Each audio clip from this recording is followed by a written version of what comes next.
ब्रह्म से शिव बाबा पधारे, बोलते ध्वनियों। ब्रह्म से शिव बाबा पधारे, बोलते ध्वनियों। ब्रह्म मुख से मधुर वाणी, बोलते ध्वनियों। ब्रह्म से शिव बाबा पधारे, ओम ओम।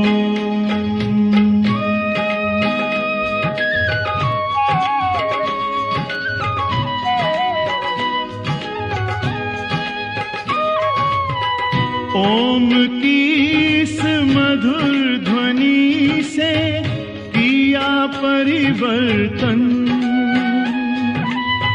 प्रेम शांति सिखा के बदला सभी का जीवन। आदिदेव प्रजापिता श्री बोलते ध्वनियों। ब्रह्मा मुख से मधुर वाणी, बोलते ध्वनियों। ब्रह्म से शिव बाबा पधारे, ओम ओम।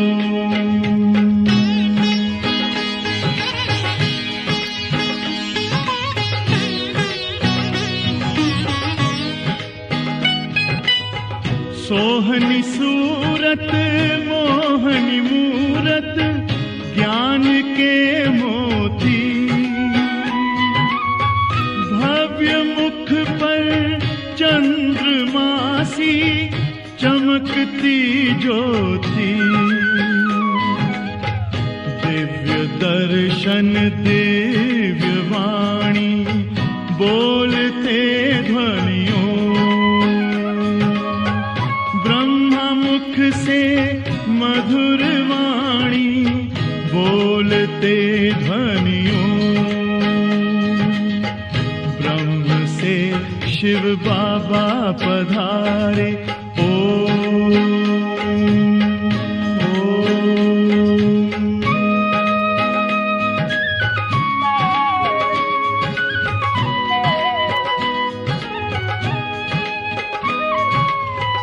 विश्व में थी पाप की जब घटा छाई, तब विभूति आप जैसी धरती पे आई। एक तार में बंध के सारे, बोलते ध्वनियों। ब्रह्मा मुख से मधुर वाणी, बोलते ध्वनियों। ब्रह्म से शिव बाबा पधारे, बोलते ध्वनियों। ब्रह्मा मुख से मधुर वाणी, बोलते ध्वनियों। ब्रह्म से शिव बाबा पधारे, ओम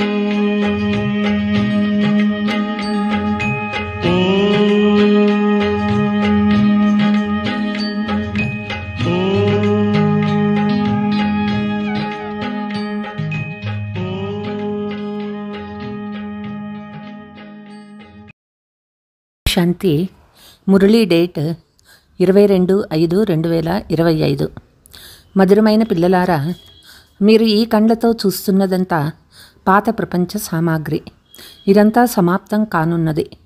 కాబట్టి ఈ దుఃఖధామాన్ని బుద్ధి యోగంతో మర్చిపోండి.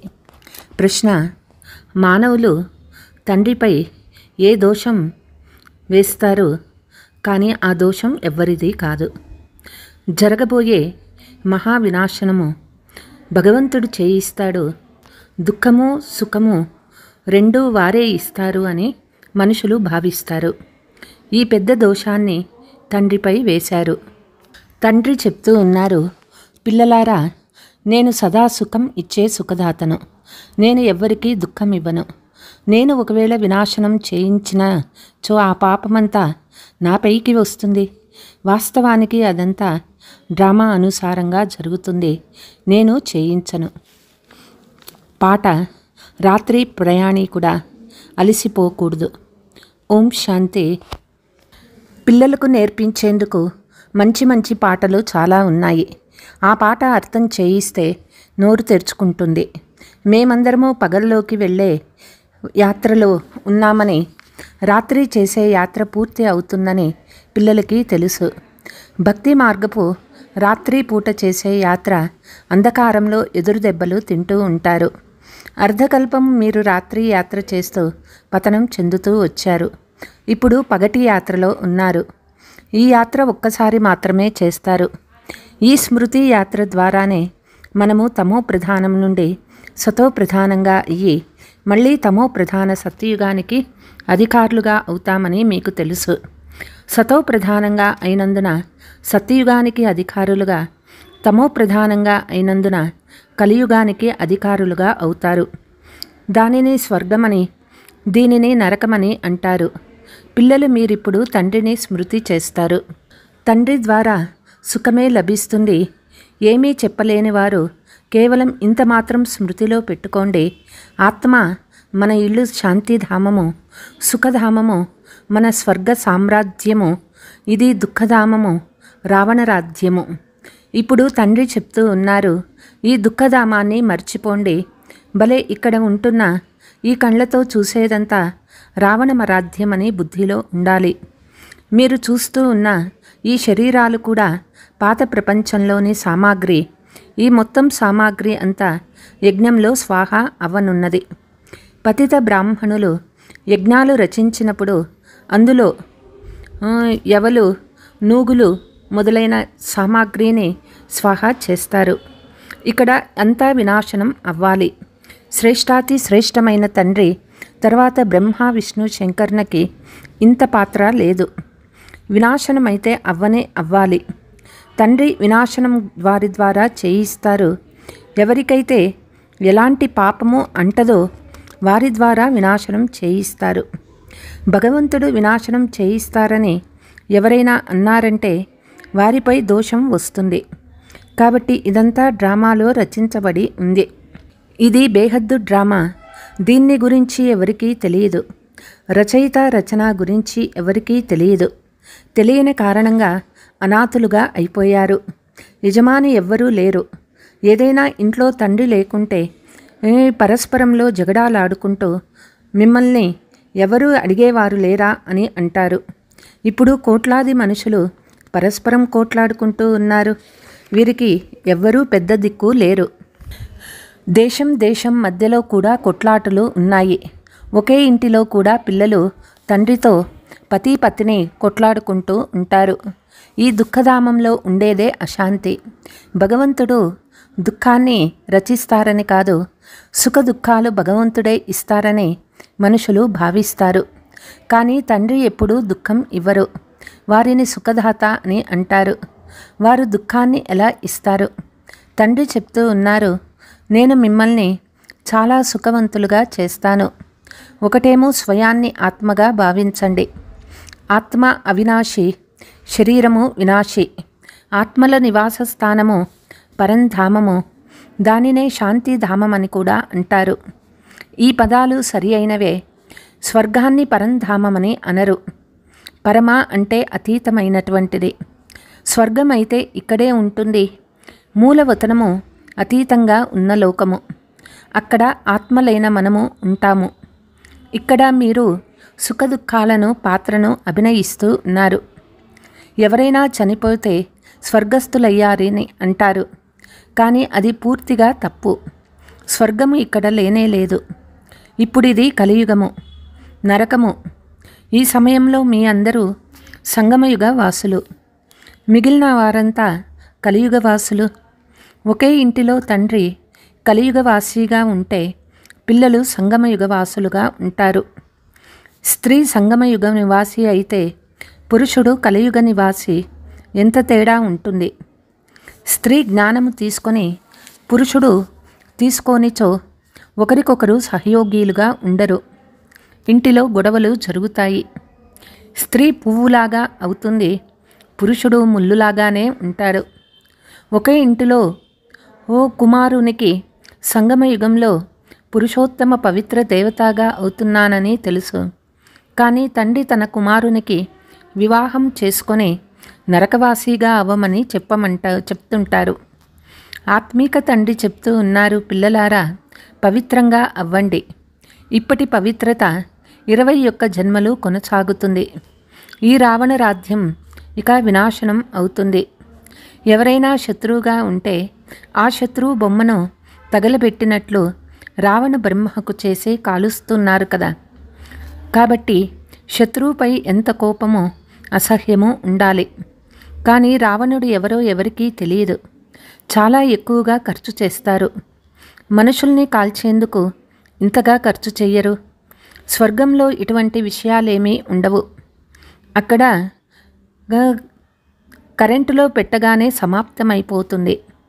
వారు మట్టి పనికి రావాలని ఆలోచించరు.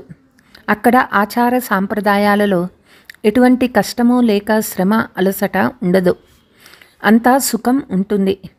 కాబట్టి తండ్రి చెప్తూ ఉన్నారు, నన్నొక్కరిని స్మృతి చేసి పురుషార్థం చేయండి. ఈ స్మృతి చేయడంలోనే యుద్ధం ఉంది. తండ్రి పిల్లలకు తెలియచేస్తూ ఉన్నారు, మధురమైన పిల్లలారా, మీపై అటెన్షన్ అనే కాపలాదారుణ్ణి ఉంచండి. ఎక్కడైనా మాయ పొంచి ఉండి ముక్కు చెవులు కోసేయటం లేదు కదా. ఎందుకంటే అది శత్రువు కదా. మీరు తండ్రిని స్మృతి చేస్తూ ఉంటారు. మాయా తుఫాన్లలో స్మృతిని ఎత్తేస్తుంది. అందుకే తండ్రి చెప్తూ ఉన్నారు, ప్రతి ఒక్కరూ రోజంతా చార్టు రాయాలి. తండ్రిని ఎంతగా స్మృతి చేశాను.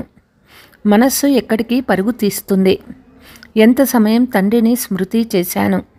డైరీలో నోట్ చేసుకోండి. మిమ్మల్ని మీరు పరిశీలించుకోవాలి. మాయ కూడా చూస్తుంది. మీరు మంచి సాహసం గలవారు, స్వయంపై చాలా అటెన్షన్ ఉంచుతారని తెలుసుకుంటుంది. పూర్తి వ్యవహారం ఉంచాలి. ఇప్పుడు తండ్రి వచ్చి పిల్లలు మీకు పరిచయం ఇస్తూ ఉన్నారు. గృహస్థ వ్యవహారాలు కూడా నిర్వహించండి. కానీ తండ్రిని స్మృతి చెయ్యండి. మీరేమీ ఆ సన్యాసీల వలె కాదు. వారు యాచనతో జీవిస్తారు. అయినా కర్మలు చేయవలసి వస్తుంది కదా. మీరు హఠయోగులని వారికి కూడా తెలిపించవచ్చు. రాజయోగాన్ని నేర్పించేవారు భగవంతుడు ఒక్కరే. పిల్లలు మీరిప్పుడు సంగమయుగంలో ఉన్నారు.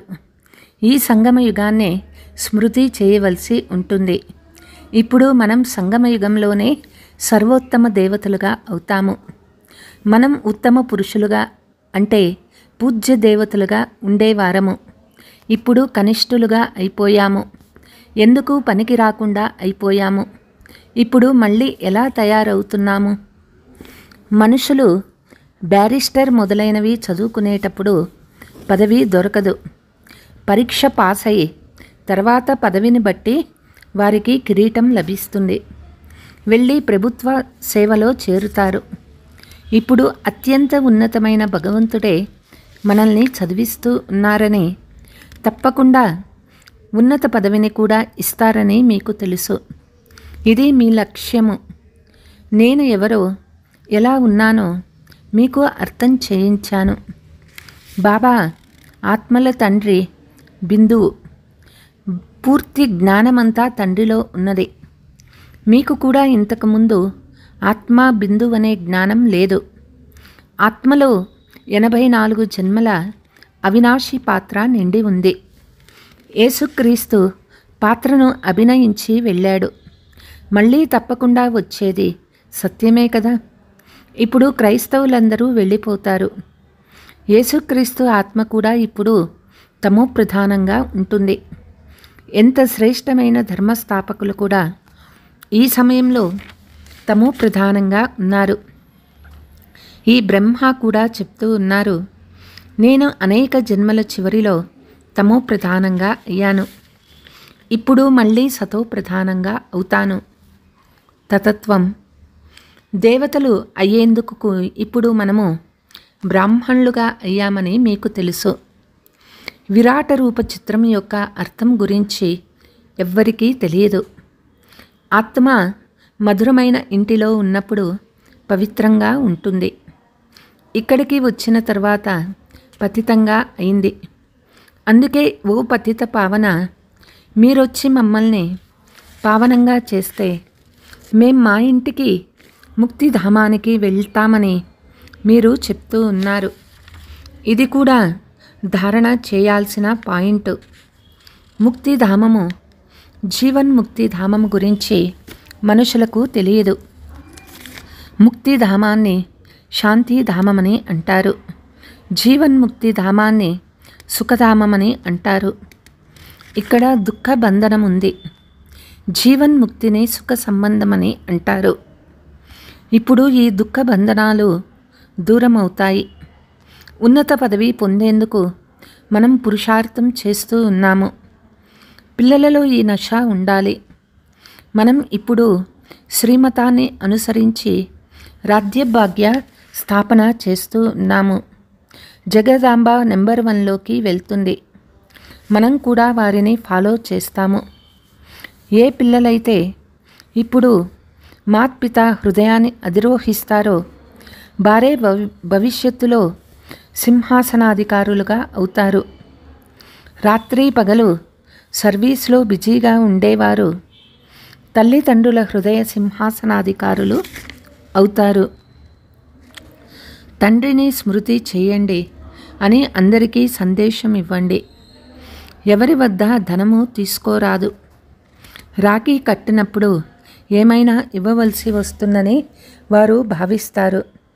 మాకు ధనమేమీ వద్దు, మీరు కేవలం పంచవికారాలు దానం ఇవ్వండని చెప్పండి. అందుకే ఈ పవిత్ర రాఖీని కడుతున్నాము. వికారాలను దానం తీసుకునేందుకే మేము వచ్చాము. తండ్రిని స్మృతి చేయండి. పవిత్రంగా అయితే దేవతలుగా అవుతారు. మేము ధనము వగైరా ఏమీ తీసుకోము అని చెప్పండి. మేము ఆ బ్రాహ్మణులము కాము. కేవలం పంచవికారాలను దానమిస్తే గ్రహణం తొలగిపోతుంది. ఇప్పుడు ఒక్క కళ కూడా లేదు. అందరికీ గ్రహణం పట్టి ఉంది. మీరు బ్రాహ్మణులు కదా, ఎక్కడికి వెళ్ళినా ఇలా చెప్పండి, దానమిస్తే గ్రహణం పోతుంది. పవిత్రులవ్వండి. వికారాలకు ఎప్పుడూ వశం కారాదు. తండ్రిని స్మృతి చేసించే వికర్మలు వినాశమవుతాయి. మీరు పుష్పాలుగా అవుతారు. మీరు పుష్పాలుగా ఉండేవారు, తర్వాత ముళ్ళుగా అయినారు. 84 జన్మలు తీసుకుంటూ పతితం అవుతూనే వచ్చారు.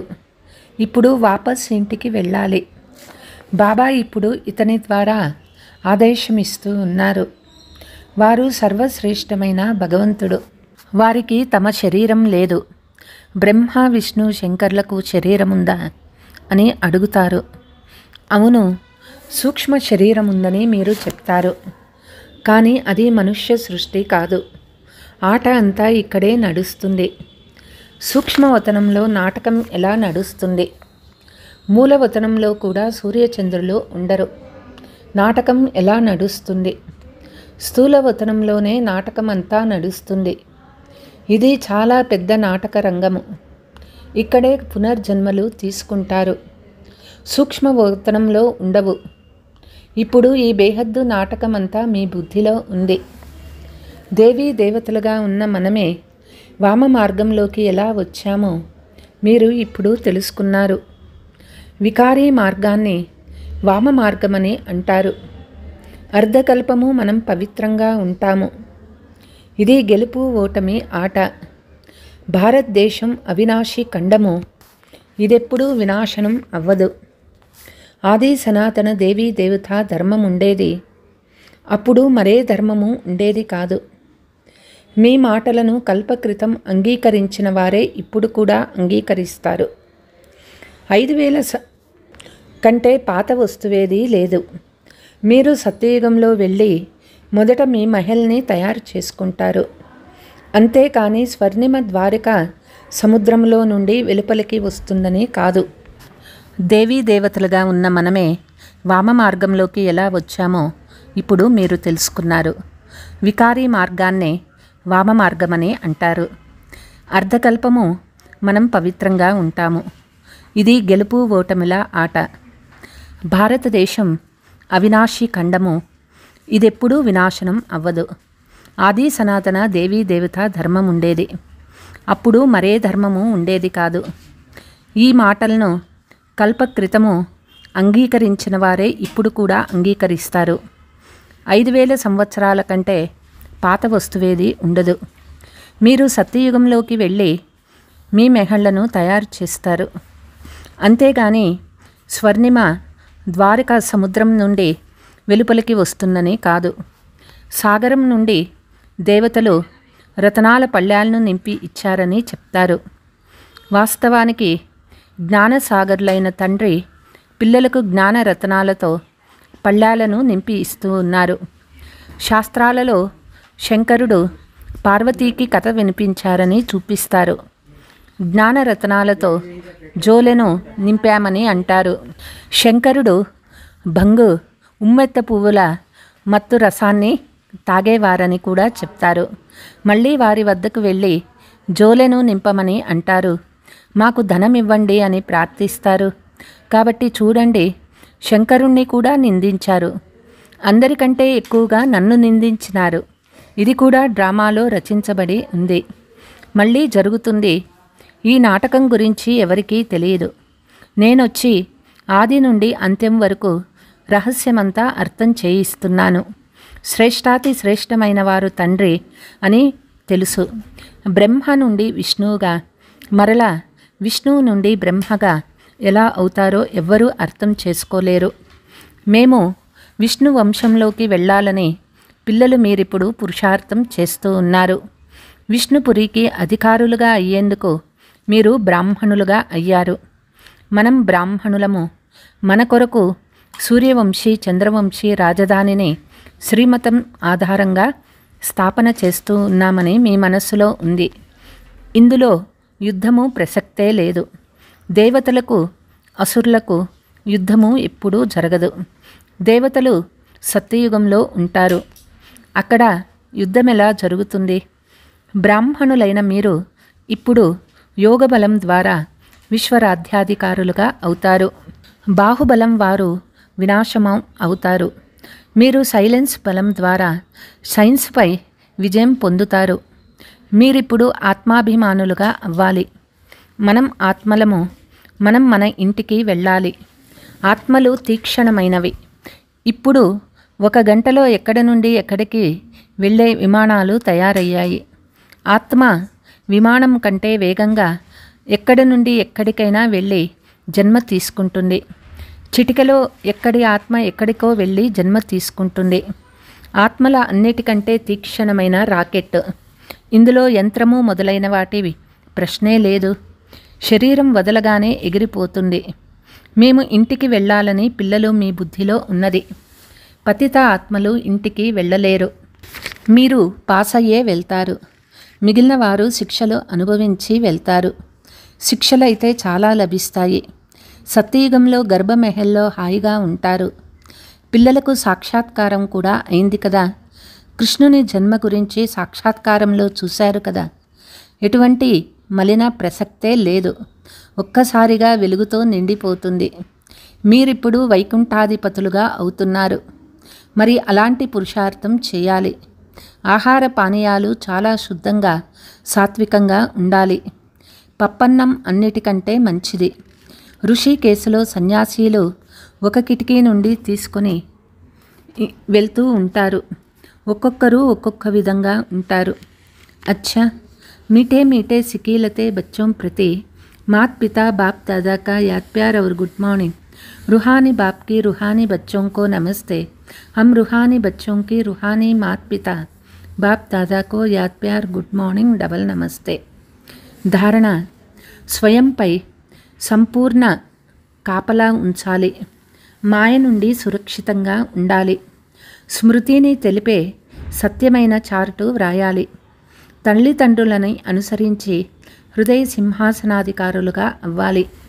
రాత్రి పవలు సర్వీస్లో తత్పరులై ఉండాలి. తండ్రిని స్మృతి చేయమని అందరికీ సందేశం ఇవ్వాలి. పంచవికారాలను దానం చేస్తే గ్రహణం విడిపోతుంది. వరదానము: సెన్స్ మరియు ఎసెన్స్ ద్వారా నాదీని స్వాహా చేసే విశ్వ పరివర్తక భవ. సెన్స్ అంటే జ్ఞాన పాయింట్లు, తెలివి. ఎసెన్స్ అంటే సర్వశక్తి స్వరూపము, స్మృతి మరియు సమర్థ స్వరూపము. ఈ రెండిటి బ్యాలెన్స్ ఉంటే నాది లేక పాతది స్వాహా అయిపోతుంది. ప్రతి సెకండు, ప్రతి సంకల్పము, ప్రతి మాట, ప్రతి కర్మ విశ్వ పరివర్తన యొక్క సేవ పట్ల స్వాహా అయినందున స్వతహాగా విశ్వ పరివర్తకులుగా అయిపోతారు. ఎవరైతే తమ దేహం యొక్క స్మృతి సహితంగా స్వాహా అయిపోతారో వారి శ్రేష్టమైన వైబ్రేషన్ల ద్వారా వాయుమండలం సహజంగా పరివర్తన అయిపోతుంది.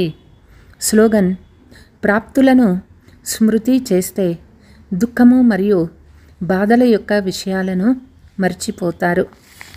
అవ్యక్త సూచన: ఆత్మీక రాయల్టీ మరియు పవిత్రత పర్సనాలిటీని ధారణ చేసుకోండి. శ్రేష్ఠ కర్మల యొక్క పునాది పవిత్రత. అయితే పవిత్రత అంటే కేవలం బ్రహ్మచర్యమే కాదు, ఇది కూడా శ్రేష్టమైనదే. కానీ మనసా సంకల్పంలో కూడా ఒకవేళ ఎవరైనా ఆత్మ పట్ల విశేషమైన ఆకర్షణ లేక లొంగుబాటు ఉన్నా, ఎవరైనా ఆత్మ యొక్క విశేషతపై ప్రభావితులైన వారి పట్ల నెగటివ్ సంకల్పాలు నడిచిన, మర్యాదపూర్వకంగా లేని మాటలు లేక శబ్దాలు వెలువడిన దానిని కూడా పవిత్రత అని అనరు. అచ్చా. ఓం శాంతి.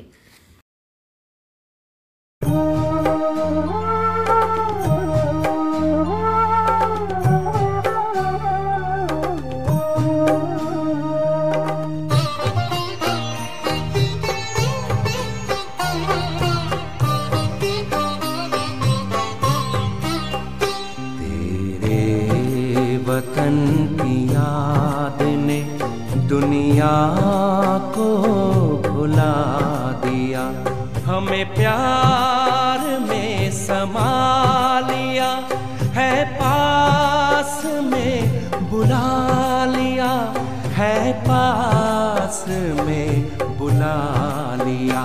तेरे वतन की याद ने दुनिया को भुला दिया।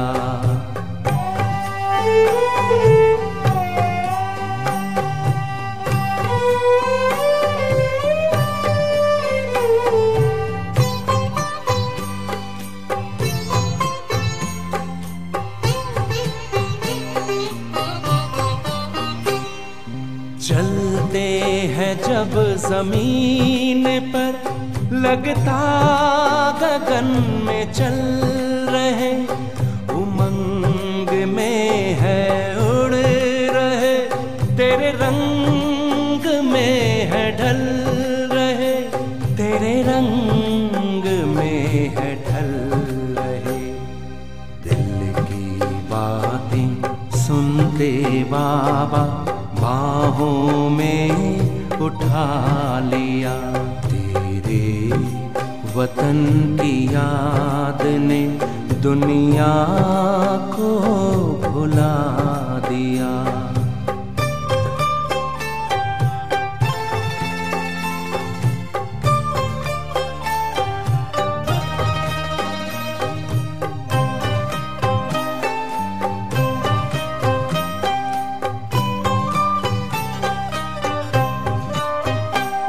कहाँ ये आ गए हैं हम फरिश्तों के जहान में, उजली उजली रोशनी निराले आसमान में, निराले आसमान में। संसार से अलग ही ये संसार है बना दिया। तेरे वतन की याद ने दुनिया को भुला दिया।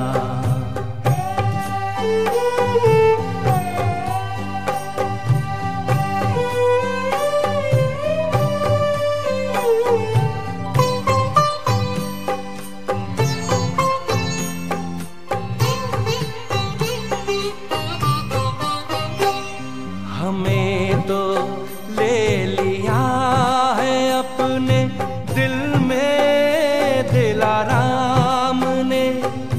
हमने भी रख लिया तुम्हें आँखों के ही सामने, आँखों के ही सामने। जो दिखता वो छिपा लिया, छिपा है जो दिखा दिया। तेरे वतन की याद ने दुनिया को भुला दिया। हमें प्यार में समा लिया है, पास में बुला लिया है, पास में बुला लिया। वतन की याद ने दुनिया को भुला